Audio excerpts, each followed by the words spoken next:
I mean, if you're a veggie, this must be like a wet dream for you. And then just drizzle with some cream. If this doesn't make you want to dive in and eat it, well, I guess it's all mine then. If you're still eating canned tomato soup, well, that should be illegal. Soup! What is it good for? Absolutely nothing! Well, apart from feeding you, making you feel better when you're sick, and warming you up on a cold day, yeah, nothing. Now, regardless why you want some tomato soup, firstly, you're going to need some tomatoes. 1 kilo of them, and you can use whatever tomatoes you want, big and little. The larger Tommies just need to be cut in half first. Why, you ask? Because I friggin' said so. And then we just need to load these onto a baking tray. If you are still scratching your head and thinking this is a joke, and at any minute now I'm going to say, haha, April Fools, and start cooking a steak, keep watching. You never know. Other ingredients needed are as follows. 2 heads of garlic. Just chop the heads off and then place them onto the baking tray. A few red capsicum are next. Slice the flesh off while they're standing up, and that way you'll avoid all of the seeds. And then these go onto the tray. A couple of larger brown onions are next. Now, some people might call these yellow. I don't, because I'm not racist. And these just need to be quartered and peeled. And once ready, these can go on the tray as well. You can literally add whatever vegetables you want to this recipe, except Brussels sprouts. They smell like wet feet. Today, I'm using a 57cm Weber kettle, and I'm pairing it up with 1 charcoal basket because I want to be setting up to be cooking indirectly with a heat at around 180 degrees Celsius today. And how I'll do this is by adding the charcoal basket to one side of the charcoal grate, and then I'll half fill a chimney starter with lump charcoal, and I'll tip it into the charcoal basket. And as always, carefully put your grill back in place. Ta-da! And then pop the lid back on and making sure all the vents are wide open, and we're going to let that warm up for 10 minutes.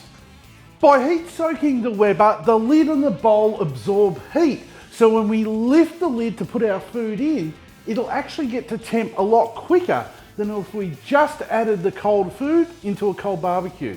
Now, drizzle the veggies with a couple of tablespoons of extra virgin olive oil, and then sprinkle over a teaspoon of Italian seasoning. And if you like a little bit of heat, add a 1/4 teaspoon of chili powder. Now just pop this aside until I tell you you need it again. Doing what you're told is extremely important, because this is my recipe and you don't know what you're doing. Cooking time for this recipe will be 1 hour and 15 minutes. Or for those of you who love to use my beer timer, you're looking at a 3 beer cook. Cheers! The barbecue has had time to warm up, so we can put the tray of veggies into it, placing them on the opposite side of the lit fuel. And I'll also place a chunk of pear wood directly on the lit fuel. Then place the lid back on, making sure the lid vent is over our food. That way we're drawing the smoke and the heat over our vegetables. In that hour, the vegetables will soften up and they will caramelize, which will enhance their natural sweetness and flavors. By adding some smoking wood, we are creating a nice new flavor into an already favorite dish. While the veggies are roasting away, we can warm up some stock. You can use any type of stock you want. In keeping with the veggie theme, I'm using mushroom stock. This is going to give a massive umami flavor boost to this soup. Just add 2.5 cups to a small saucepan. Oh, yeah.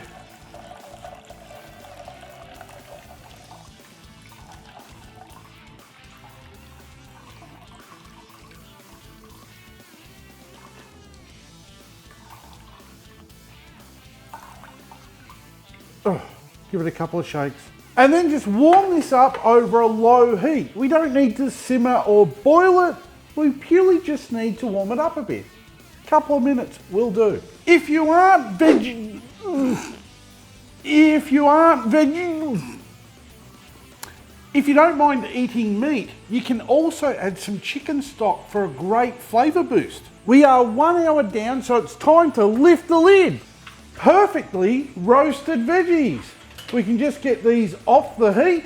I mean, if you're a veggie, this must be like a wet dream for you. And you want to place all of the roasted vegetables into a blender. And squeezing the roasted garlic cloves in, they should be nice and soft. And dare I say it, moist smut. Stop encouraging him. Add to this the warmed up mushroom stock and a tablespoon of lemon juice. And then just blend until smooth.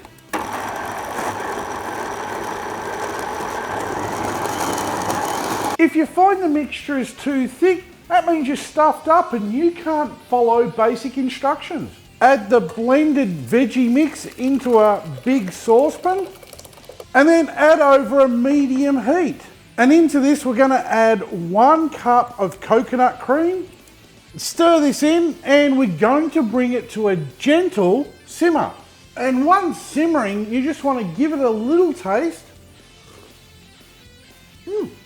And season it if it needs it. And then remove from the heat. It's cold now. I actually forgot to film this bit. Added it in at the end. To taste means if yours needs more seasoning, add half a teaspoon of salt and a quarter teaspoon of pepper. Stir that up, taste it. If it needs more, add a little bit more. Guys, this is the time when a little is a lot. To serve, you just want to ladle it out into a bowl and then just drizzle with some cream. Adding some freshly chopped basil leaves to top this off. Some crusty toasted sourdough is always welcome to soak up some of that goodness. That's enough chit chat. It's time to dig in. Yum.